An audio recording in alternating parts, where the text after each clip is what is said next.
जो बात की है, ये सभी की शुरुआत होती है अपनी खेतों से। इन सभी की शुरुआत है अपने इस एग्रीकल्चर से, इस बायोमास से। दोस्तों मैं तो कहता हूं कि ये क्रूड ऑयल जो है उसके जगह अभी लेने वाला है हमारा बायोमास। बायोमास आने वाले दिनों में नया क्रूड है। कैसे? देखते हैं। ये क्रूड ऑयल के बारे में जब भी हम लोग डिस्कस करते हैं, बात करते हैं, तो क्या क्या क्या बात करते हैं? मैक्सिमम टाइम ईंधन की बात करते हैं कि ये क्रूड ऑयल है जिससे वो जेट का फ्यूल निकलता है, ये क्रूड ऑयल है जिससे पेट्रोल निकलता है, डीजल निकलता है, हमारा घर का एलपीजी निकलता है, केरोसिन निकलता है, नाफ्ता निकलता है, डामर निकलता है, ये पूरा क्रूड ऑयल से निकलता है। ऐसे हम लोग बात करते हैं। लेकिन उसके भी एक दूसरा पहलू है क्रूड ऑयल का, और वो क्या है? तो इसी क्रूड से निकलते हैं सभी पेट्रोकेमिकल प्रोडक्ट्स, तो सभी बर्बादी कर रहे हैं। दोस्तों ये जो पेट्रोकेमिकल प्लांट्स है, इसमें सब चीजें, यानी प्लास्टिक और रबर को तो आप जानते हैं, लेकिन इसकी हर एक चीज अगर आप देखोगे तो उसमें कितनी बड़ी बड़ी इंडस्ट्रीज है। टायर की कितनी बड़ी बड़ी इंडस्ट्रीज है आपको बताऊं मैं।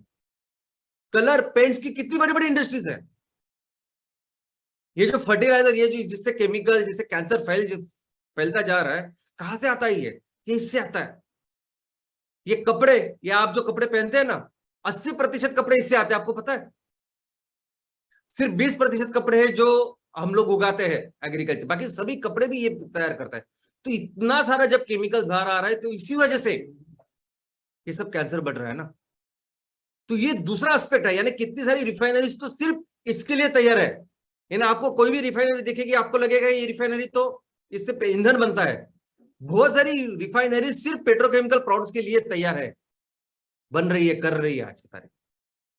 लेकिन दोस्तों ये सभी कुछ रिप्लेस कर सकता है हमारा बायोमास। ये सभी कुछ रिप्लेस कर सकता है हमारी खेती। कैसे? तो सबसे पहले हमारे इस बायोमास से जो मीथेन बनेगा ना, ये मीथेन सभी ईंधनों का सोल्यूशन है। इस मीथेन को अगर आप कंप्रेस करके, सीएनजी बात करें, लेकिन लिक्विफाई करके अगर आपको रखेंगे ना, तो लिक्विफाई बेस में आप कहीं भी इसको इस्तेमाल कर सकते, विमान से लेके बड़ी बड़ी वाहनों तक, जहाजों तक। और यही मीथेन हर जगह जाएगा। तो जो भी जरूरत है आज हमें ईंधन की, ये हमारा बायोमास मीथेन के स्वरूप में उसको 100% उसका सोल्यूशन देगा। और दूसरा कार्बन डाइऑक्साइड, जो मैंने अभी बात बताई, ये जो कार्बन है, ये कार्बन पूरी दुनिया के लिए सभी वो प्रोडक्ट्स बना सकता है जो हमें आज मिलते हैं इस पेट्रोकेमिकल से। लेकिन इसके अलावा ये क्या करता है? ये खेती, ये बायोमास हमें क्या देता है? तो पूरी दुनिया के लिए एक सेहतमंद ऐसा खाना जो हमें करना है, और जो बाकी को क्रूड ऑयल नहीं देगा आपको। दोस्तों हम जिस तत्व पे काम कर रहे हैं, ये एग्रीकल्चर, ये दुनिया जिस पे ऊपर काम कर रही है, ये हमारी प्रकृति का जो नियम है, हमारी धरती माँ का जो नियम है, उसके ऊपर ही हम लोग काम करने वाले हैं। हर चीज, यानी अगर मीथेन की बात करूं, कार्बन की बात करूं, या हर वो न्यूट्रिएंट, देखो हमारी माँ ने किस तरह से ये दुनिया बनाई, मैं आपको बोलता हूं। यानी सिर्फ मनुष्य की बात नहीं, यहाँ चींटी से लेके हाथी तक, कोई भी जानवर, कोई भी सजीव, कोई भी स्पीशीज अगर हुआ, तो उसकी जो जरूरत होती है, इसको जो लगता है ना, वो हमारी धरती माँ बार बार उसको उपलब्ध करके देती है। यानी आप उसको इस्तेमाल करो, फिर से उपलब्ध करके देगी। आप उसको इस्तेमाल करो, धरती माँ फिर से उसको उपलब्ध करके देगी।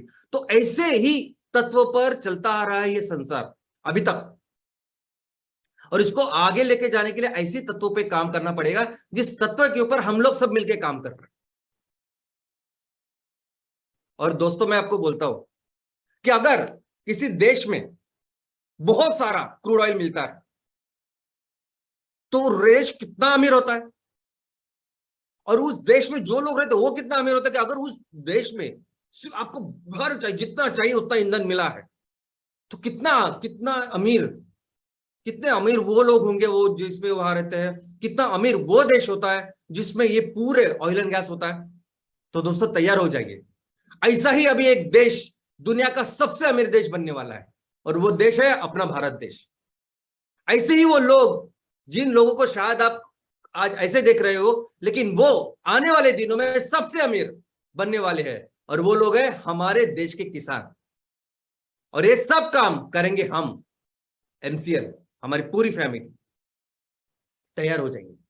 दोस्तों दुनिया में जितने भी आज तक युद्ध हुए हैं ना, जितने भी, यानी विश्व युद्ध की बात कर रहा हूं, जब से ये औद्योगिक क्रांति हुई, औद्योगिक क्रांति यानी क्या, तो जब ये जेम्स वाट साहब ने, साइंटिस्ट ने उस बाप के इंजन की खोज की। अब इस बाप के इंजन की खोज करने के बाद पूरी दुनिया बदल गई।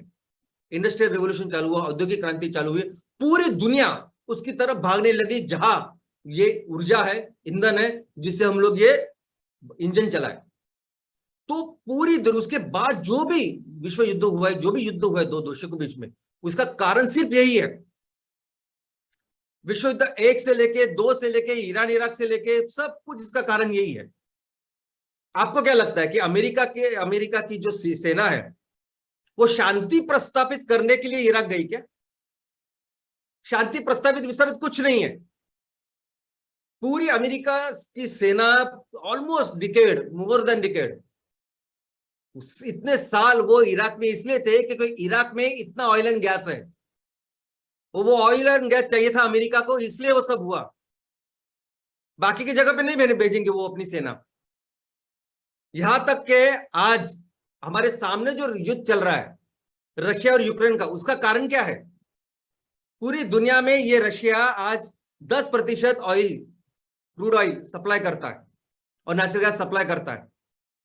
यही रशिया पूरे यूरोप को ऑलमोस्ट 40% नेचुरल गैस सप्लाई कर रहा है, ऑयल सप्लाई कर रहा है। और ये सभी जो पाइपलाइन है ना, वो यूरोप को जो जाती है, वो सभी जाते हैं यूक्रेन से। तो रशिया को कंपलसरी है ये यूक्रेन, जो अभी उसका हिस्सा नहीं है, और पूरी जो उसकी ऑयल की, गैस की पाइपलाइन अगर यूक्रेन से जा रही है तो उसके ऊपर कब्जा करना। और यही कारण है, आई मीन सबके सामने जाहिर है। और दोस्तों ये सभी जो ओपेक कंट्रीज जिन्होंने आज तक, अभी तक इस ऑयल और गैस का बिजनेस किया, उसमें अगर देखोगे तो सबसे अमीर लोग रहते हैं, इतने अमीर लोग। यानी अगर उनके देश में अगर आप जाओगे तो पीने की पानी नहीं मिलेगा आपको, वहां जाओगे तो आपको एक पेड़ नजर नहीं आएगा, लेकिन बहुत अमीर अमीर लोग रहते हैं, सोने की गाड़ियों में घूमते हैं। इतना पैसा आता है क्योंकि उनके पास वो ऑयल एंड गैस है। दोस्तों